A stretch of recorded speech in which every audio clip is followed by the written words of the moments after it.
Use the Force, Luke. Use the Force to get the Academy's attention and win an Oscar. That's right, I'm Sasha Perlraver, and this is Screen Junkies News.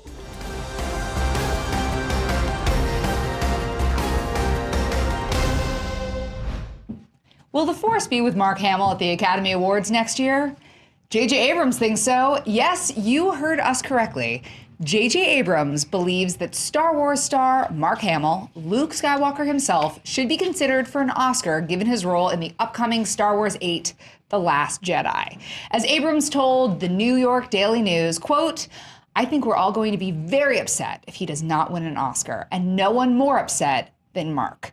He then went on to add, "He is hysterically funny. He has done comedy. He's an amazing guy. He can do anything." Well, here with us to tell you if they think that Hamill can do anything is Mr. J. Washington, Adam Halavic, Dan Merle, and on social, Victor Torres. Hello, gentlemen. What is up? Hello. So how often does a dude who does comedy end up winning Best Actor? Very rarely. Like, Jamie Foxx was the last one. he's amazing at comedy. And Let's give him an actor. And that was a whole different role. I have several questions. When did Mark Hamill, when did JJ Abrams turn into Vin Diesel? Talking about Furious 7's going to win Best. The last three Furious movies, I think, are going to win Best Picture. Yeah. How much recreational and or medicinal marijuana has JJ Abrams been smoking? Not to enough. think that. Never enough. I think this is a prank on Ryan Johnson. He's just like, yeah, have fun. Mark Hamill's going to win an Oscar. Thanks Good luck. for the pressure, pal. Concussion syndrome is real. What we do know about The Last Jedi is that it picks up right where Force Awakens left off, and apparently Mark Hamill has this incredible monologue. So incredible, in fact, that it will net him an Academy Award. Do you think that's actually the case? I mean, what could he possibly say that would be that incredible? Dan, who is pursing his lips and I don't refusing to know. speak and trying to hold back laughter? For a monologue? No, I'm sorry. You've got to, Network was the last movie that I think that won an Oscar for a monologue. It's Good monologue, though. Boy, genre films have a hard time. Heath Ledger, Dark Knight. That was the last time I think you could say, to my memory, I'm sure someone will correct me, that a pure genre film won one of the six, big what ones. they call this is no disrespect, it's what they call the Prestige Awards, although I think all Oscars are prestigious.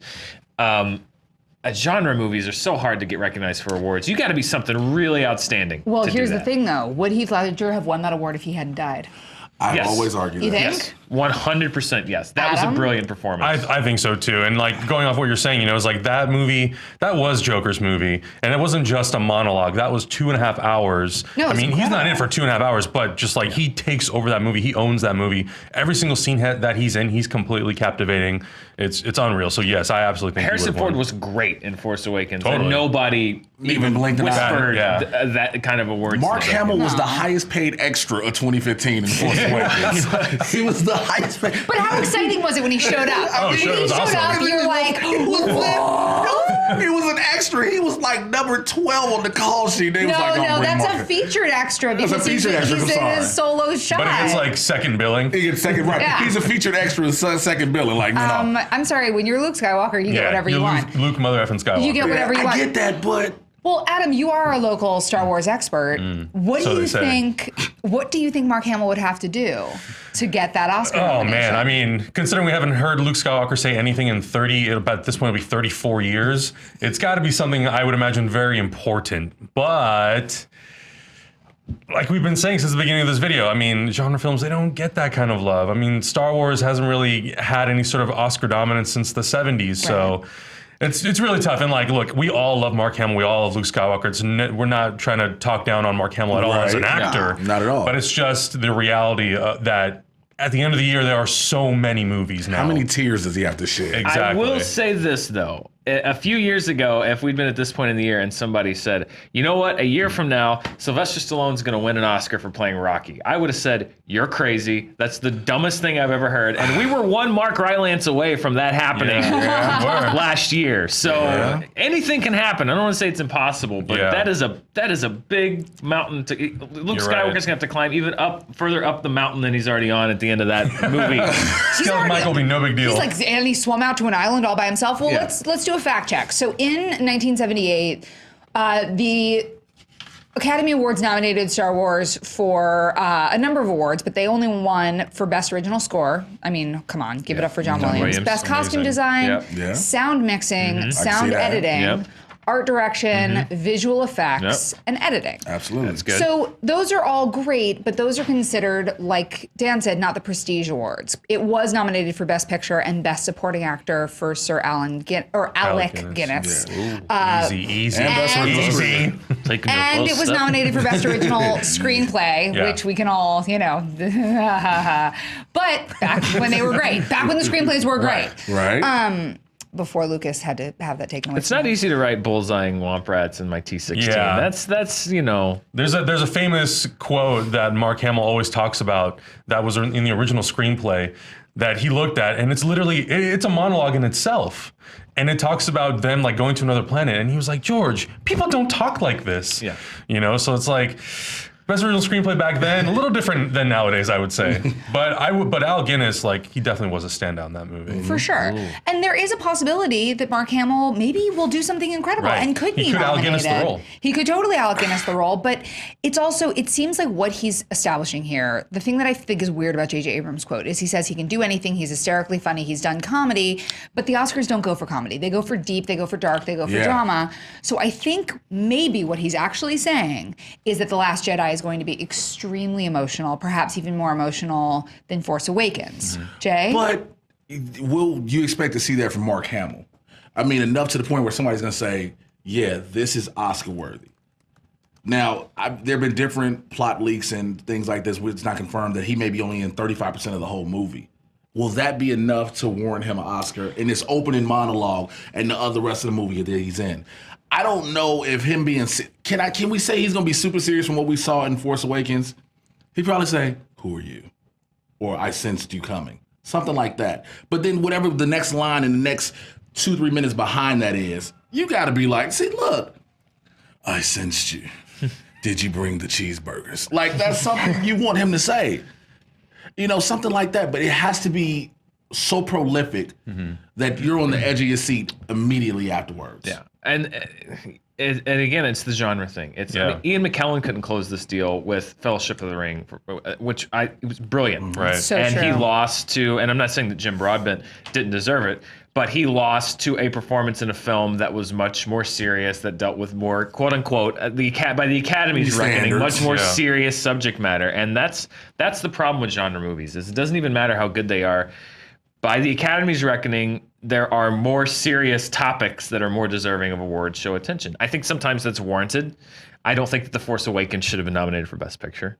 I think that there are a lot better movies that came out in 2015. Yeah. But sometimes it's unfair. The Dark Knight is the one that everyone points to. I think that could have and should have been singled out, not just for technical awards and for Heath Ledger, but as one of the best pictures that year. Animation is getting a little bit more of a foothold, but still is never considered to actually be the best picture of the year. No. It's like these are the things that, like, I don't know if movies that are outside of the comedy or drama genre are ever going to be taken seriously for major awards, with the rare exceptions like Annie Hall and a few here and there. Well, sure. But I mean, the fact that also, can I just say that, yesterday all we talked about was the envelope, and today we're already talking about will something get nominated for an Oscar. No, and it was 2 days ago.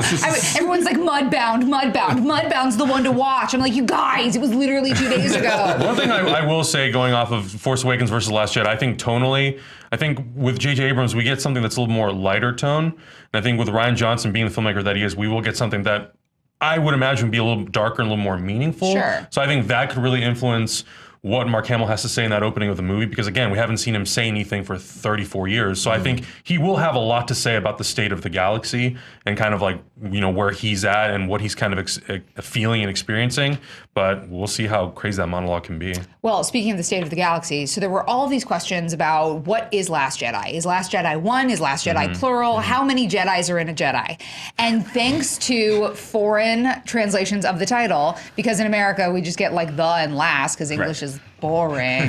We got Los Jedi. So we know there's multiples. There are more than one Jedi. There are many, many Jedi. Now, what do you think, Adam, I'm going to you first. Is this like the Last Jedi leading into like the resurgence of Jedi, or is this the Last Jedi like this is the dying breed of Jedi? What is this meaning? That's actually a really good question. I mean, we saw from the flashbacks in Force Awakens that we saw the Knights of Ren murdering some sort of a group. Was that the Jedi that Luke Skywalker was training? Who are all those characters? But I think, in my honest opinion, I feel like The Last Jedi is simply referring to Rey and Luke Skywalker. I think if that there will be some sort of resurgence of the Jedi, it may happen towards the end of the movie, and it may carry over into Episode 9, and then maybe from 10 forward, we'll see that. But I think that's also going to depend on the Sith. Are the Sith going to have a resurgence? Because Kylo Ren technically isn't a Sith Lord. You know, he's a Force user, but he's not really a Sith, like a traditional Sith. So I think it's going to be really dependent on a lot of that. You know, Luke Skywalker is referred to as the Last Jedi in the Episode 7 opening crawl. So I think this is really just kind of referring to those two characters, maybe if not only Luke, because Rey is not really a traditional Jedi either. Granted, neither was Luke, so I think it's really just referring to those two characters. As you're talking about it, I'm like, oh my God, if this is like the end of the Jedi, I actually could see Mark Hamill win an Oscar. Because think Depending about on what happens. I mean, if that was actually how they played this, like this is there are two Jedis left and it's just Rey and Luke and that's the end of it. And then Mark dies at the end of the film. Can you imagine? Ooh, yeah. Can you imagine what would happen? Like I would vote for that. And the Academy grew up. Like the people who are now voting for Academy Awards grew up on these movies, so that would actually have a profound emotional impact on them and actually could get an Academy Award. I'm sold. So are we comparing it almost in retrospect to Leonardo DiCaprio's? How we finally with The Revenant, everyone was like, this is his one. This is his one. No, because Mark Hamill. I mean, I'm gonna go to my fact checker Dan Merle, and then I'll go to my fact checker Victor Torres. He's never been nominated for an Oscar before. Mark Hamill? Yeah. Not for acting. No.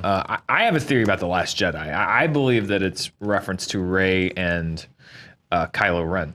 I think that this movie is going to be very much about the progression of their characters, and I think that this is going to set up either them working together or an ultimate showdown between the two of them. I don't know which way, but The Last Jedi, I think, could refer to the fact that Kylo Ren was the last living pupil that Luke Skywalker taught.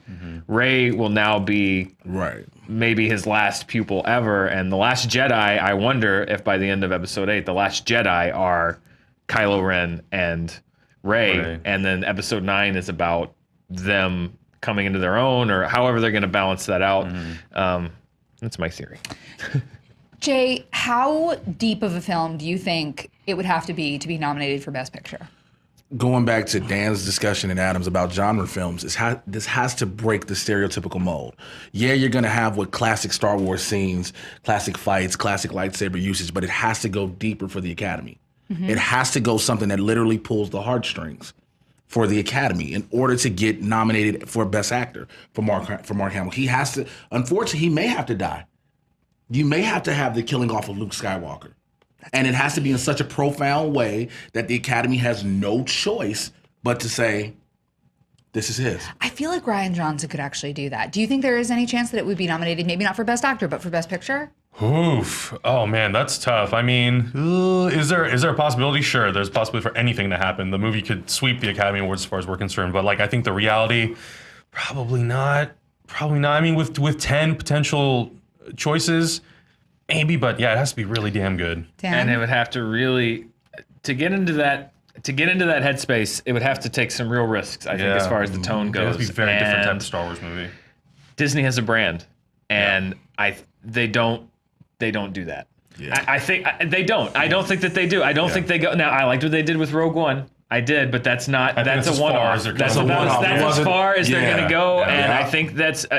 They know what they're doing, and they're good at what they do, but they don't. There's a box. Yeah. And I don't know if they would go as far outside of that box as would be required to really push the envelope. Plus, they're setting it up for a third movie. Exactly. Plus, I think Disney, like, let's be honest, they make so much money. Do they care about the Oscars? Sure, but I think they'll let movies like Zootopia and all those other incredible animated films win all that stuff. And then they'll let Star Wars be Star Wars and just market extremely well so everyone will go see it, make it accessible to all audiences. Because imagine if Star Wars takes a dark turn.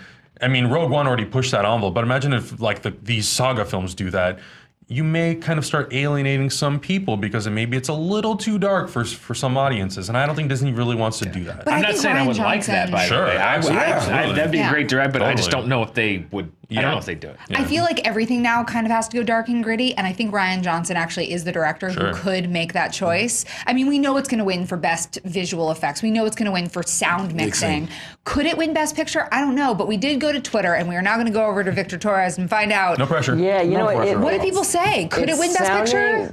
No, it's sounding like a lot of people are like, it would be awesome if it did, but it's not looking like it will. Grandpa Carumba says, George Lucas will get a Lifetime Achievement Award, but that's it. That's so true. It sounds like a lot of people feel like there might be some hope, given that like Fury Road was nominated for Best Picture, but across the board, everyone's like, yeah, in a perfect world, that would be great, but it's not going to happen. Mark Hamill has never been nominated for an Academy Award. Just Emmys. Just Emmys, yeah. One day he will somehow pull out a live-action Joker that will shock us all. These guys, speaking of I'm shocking sorry. all, Was it the Grandpa Carumba? Just imagining the Lifetime Achievement Award reel for George Lucas, and it's like 2 clips of Star Wars, and then I don't like sand. It's coarse and it's rough. Well, you know, And Jar Jar Binks jumping around. I'm here to accept this award, and I'm grateful for everyone. And here's a clip from Star Wars. He's being presented by CP3O. So I'm like, hello, George. Nice to see you. Here is your award. Here is your award.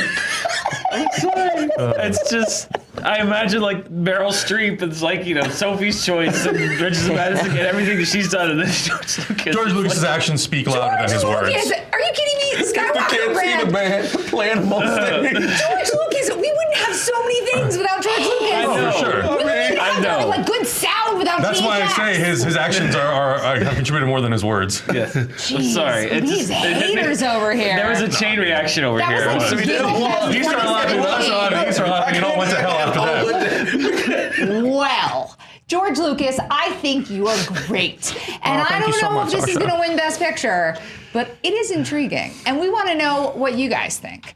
Let us know in the comments below. Tweet us at SJ News. Could this be a Best Picture? And could Mark Hamill walk away with a golden statuette, whether or not they got the envelope right or wrong? Please let us know. You can always click here for more internets, and we will be back with more Screen Junkies news very soon.